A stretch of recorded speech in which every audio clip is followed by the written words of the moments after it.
A new federal law passed last year means changes are coming for Oklahoma schools. Educators from across the state have spent the past 2 weeks weighing in on what those changes will mean and how Oklahoma's academic standards should be developed to give students the skills they need to succeed after graduation. The State Department of Education altered its annual summer education conference this year, taking Engage OK on the road to several locations across Oklahoma. While the conferences are intended to provide teachers the opportunity for professional development, they took on added importance this year as a vehicle to gather stakeholder input on the new Every Student Succeeds Act, or ESSA.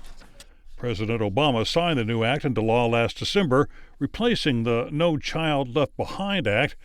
The new law prohibits the U.S. Department of Education from requiring states to adopt specific academic standards, giving states and local communities more flexibility. Robin Hayworth teaches high school science classes in Tecumseh.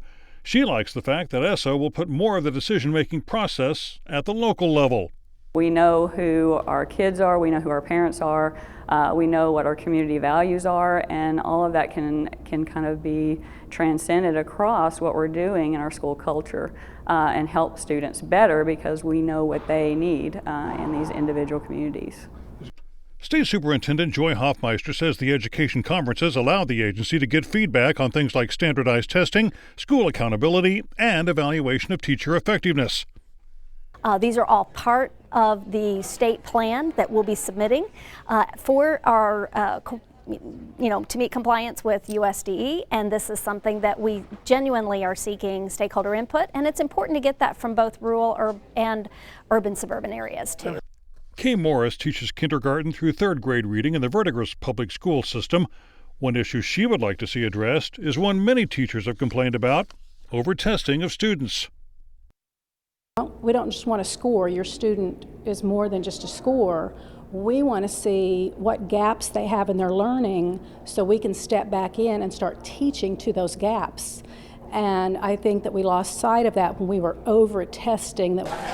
Hoffmeister says changes will be made to standardized testing, in part due to passage in the last legislative session of House Bill 3218, which will end a requirement that high school students pass at least 4 of 7 end-of-instruction tests in order to graduate.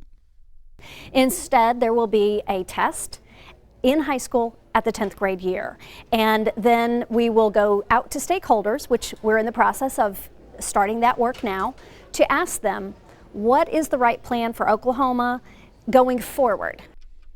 Hayworth is glad to see the end-of-instruction test go, claiming the value to students was questionable.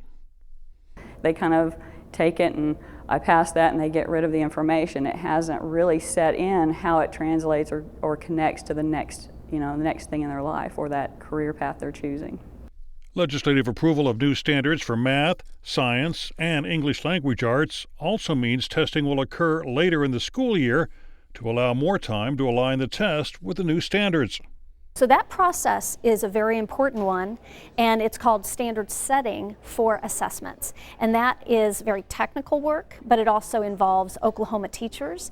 And in order to get that accomplished and completed, there will be an additional time that is required. ESSA also requires states to have an accountability system to give accurate and reliable information to districts, schools, parents, and the community. Hoffmeister says that's likely to mean changes in Oklahoma's current A through F school grading system.